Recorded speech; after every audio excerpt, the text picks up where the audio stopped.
కాంగ్రెస్ పాలనలో శాంతి భద్రతలు గాడి తప్పాయన్నారు మహబూబ్ నగర్ ఎంపీ డీకే అరుణ. అల్లు అర్జున్ పై కక్ష సాధింపు చర్యలు సరికాదని, ఆయన పట్ల పోలీసులు వ్యవహరించిన తీరు సరిగా లేదన్నారు. తొక్కిసలాట ఘటనలో రేవతి చనిపోవటం బాధాకరమని, రేవతి కుమారుడు శ్రీతేజ్ త్వరగా కోలుకోవాలని కోరుకుంటున్నట్టు 10 టీవీతో అన్నారు డీకే అరుణ. సంధ్యా థియేటర్ ఘటనని రాజకీయాల కోసం వాడుకోవటం సరికాదని డీకే అరుణ సూచించారు.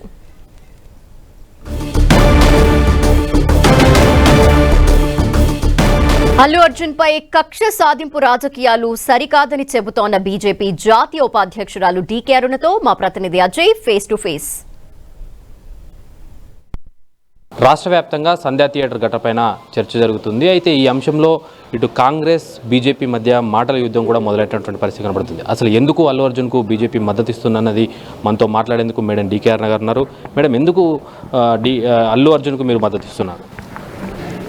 అల్లు అర్జున్కి మద్దతు సామాన్య ఒక సినిమా ఇండస్ట్రీకి చెందినటువంటి ఒక నటుడు, సినిమా రిలీజు, సరే ఆ రోజు జరిగినటువంటి సంఘటన, ఆ సంఘటన స్టాంపేడ్లో ఒక మహిళ, రేవతి అనే మహిళ చనిపోవడం నిజంగా బాధాకరమే. ఆమె కొడుకు కూడా ఇప్పుడు ఇంకా ఆసుపత్రిలో చికిత్స పొందుతూ ఉన్నాడు. ఇంకా టైం పడుతుందని ఇప్పుడు మీడియా ఎప్పుడే పేపర్ చదివినాం, ఇంకా టైం పడుతుంది అని కోలుకోవడానికి, ఆ బాబు కోలుకోవడానికి కూడా. సో ఆ సంఘటన ఎవరినైనా బాధ పెట్టే సంఘటనని, బట్ కాంగ్రెస్ పార్టీ దీన్ని ఎందుకు రాజకీయం చేసిందో ఎవరికి అర్థం కావడం లేదు. ఒక టార్గెట్ చేసినట్టుగా కనిపిస్తుంది,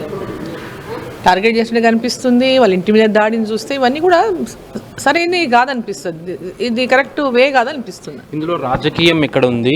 ఒక మహిళ చనిపోయిన ఘటనలో ఆయన అరెస్ట్ చేశాం. ఈ సినీ ఇండస్ట్రీ వాళ్ళకి కానీ, సినిమా నటులకు కానీ ఏమైనా ప్రత్యేక చట్టాలు ఉన్నాయా వాళ్ళ కోసం? ఉంటే చెప్పండి, వాళ్ళని అరెస్ట్ చేయమంటారు. సినిమా వాళ్ళకు, రాజకీయ నాయకులకు ఎవరికైనా ప్రత్యేక చట్టాలు ఏమి ఉండవు. రాజకీయ నాయకుడు ఎవరైనా, ఎంత పెద్ద నాయకు, ముఖ్యమంత్రి అయినా కూడా ప్రత్యేక చట్టం ఏమి ఉండదు. అందరికీ చట్టంలో అందరు సమానులే. కానీ అధికారం చేతిలో ఉన్నప్పుడు, ఇప్పుడు అధికారం రూలింగ్ పార్టీలో ఉన్నారు, కాంగ్రెస్ పార్టీలో ఉన్నటువంటి నాయకులంతా రూలింగ్లో ఉన్నారు కాబట్టి వాళ్ళ అధికారాన్ని, పెత్తనాన్ని చెలాయించి ఏదైనా మాకు అధికారం చేతుల్లో ఉంది కాబట్టి మేము ఏది చేసినా అదే రైట్ అనేటటువంటి పద్ధతి కరెక్ట్ కాదు. ఇప్పుడు గతంలో కేసీఆర్ని చూసినాం, కేసీఆర్ పాలన 10 ఏళ్ళు చూసినాం. ఇటువంటి పాలన, ఆ పాలన కంటే మితిమీరినట్టుగా కనిపిస్తుంది. ఇప్పుడు రేవంత్ రెడ్డి పాలన దాన్ని కూడా మితిమీరినట్టుగా, దాన్ని కూడా మించిపోయినట్టు కనిపిస్తుంది. ఏదైనా కూడా ఏమంటారు, దాని హద్దులు దాటితే చూడడానికి కూడా బాగుండదు వ్యవహారం. సో ఈరోజు సరే ఏదైనా జరిగి ఉంటే వాళ్ళకు దాని విషయంలో ఒక పద్ధతి పైన చేస్తుంటే ఇబ్బంది ఉండేది. ఒక దీనిలో అట్లా కనపడడం లేదు.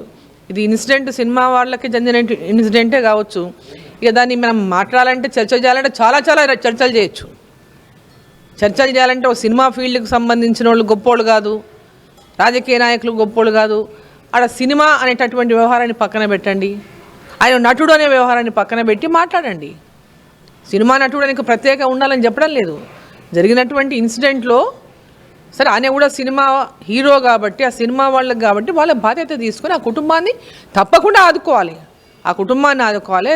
తల్లిని కోల్పోయిండ్రు, అదే భార్యను కోల్పోయిండు, పిల్లలు ఈరోజు ఆసుపత్రిలో, ఆ బాబు ఇంకా చికిత్స పొందుతున్నాడు. ఆ ట్రీట్మెంట్ మొత్తం చూసుకోవడం కానీ, ఆ బాబు భవిష్యత్తు విషయంలో కానీ ఖచ్చితంగా ఆ సినిమా వాళ్ళు అండగా ఉండాలి. వారికి ఆ సినిమాకి సంబంధించినటువంటి యూనిట్ కానీ, ఆ సినిమా నటుడు కానీ వాళ్ళందరూ అండగా ఉండాలి. ఆ కుటుంబానికి ఆదుకోవాలి, ఒక ధైర్యాన్ని ఇవ్వాలి, భరోసా ఇవ్వాలి. అది వేరే విషయం, ఖచ్చితంగా చేయాల్సిందే. వాళ్ళు ఎవరైనా డిమాండ్ చేస్తాం ఆ విషయం. కానీ రాజకీయం చేయడం అనేది ఇక్కడ సరి కనిపిస్తలేదు. అసలు రాజకీయం ఎక్కడ కనబడుతుంది? ఆయన అరెస్ట్ చేసారు, ఒక తప్పు జరిగింది ఆయన వల్ల, ఆయన అరెస్ట్ చేసే ఇందులో రాజకీయం ఎక్కడ ఉంది? ఏ రాజకీయం ఉందని మీరు భావిస్తున్నారు? సినిమా యాక్టర్లను పక్కన పెడదాము, రాజకీయ నాయకులు రేవంత్ రెడ్డి గారిని తీసుకుందాము. ఆయనను బౌన్సర్లు పెట్టుకోకుండా ఎప్పుడైనా పోయినా, ముఖ్యమంత్రి కాకముందు ఆయనతో పాటు బౌన్సర్లు ఉండేటటువంటి పరిస్థితి లేకుండానా?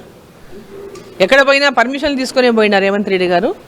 అందుకే ఇది చర్చకు దారి తీయొద్దు. చర్చకు దారి తీస్తే చాలా ఉంటుంది చర్చ. అది ఏదైనా కూడా మితిమీరొద్దు అంటున్నాము. ఇప్పుడు వాళ్ళ కుటుంబాన్ని ఆదుకోవాలి, డిమాండ్ చేయండి.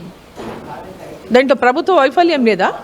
100% కాంగ్రెస్ పార్టీ వైఫల్యం ఉంది. కాంగ్రెస్ ప్రభుత్వం యొక్క వైఫల్యం ఉంది. ఈ ప్రభుత్వం యొక్క వైఫల్యం ఉంది. సినిమా రిలీజు, పోలీసులు ఏం చెప్తున్నారు, అనుమతి అడిగిండు, మేము ఇయ్యలేదు, దిస్ దట్టు, ఇవన్నీ మనకు తెలుసు. ఇవన్నీ ఏందేందో మొత్తం తెలుసు, ఏమైంది విషయం తెలుసు. కానీ ఇవన్నీ అనుమతి ఇవ్వలేదనేటటువంటి మాట చెప్పుకొని వాళ్ళని సమర్థించుకోవడం అనేది కరెక్ట్ కాదు. ఇక్కడ మేము అనుమతి ఇవ్వకుండా వచ్చిండని సమర్థించుకుంటున్నాను అంతే. ఏదైతే సినీ సంబంధించిన విషయాన్ని పక్కన పెట్టి కేవలం రాజకీయాల కోసం మిగతా పార్టీల మధ్య ఉన్నటువంటి రాజకీయ అంశాలను ఈ అంశానికి ముడిపెట్టి చూడడం సరికాదు, ఈ అంశంలో రాజకీయాలు చేయడం సరైంది కాదు అంటూ మేడం డీకే అరుణ అయితే చెప్తున్నటువంటి పరిస్థితి కనబడుతుంది. కెమెరామెన్ ధనుంజయ్తో అజయ్, 10 టీవీ, హైదరాబాద్.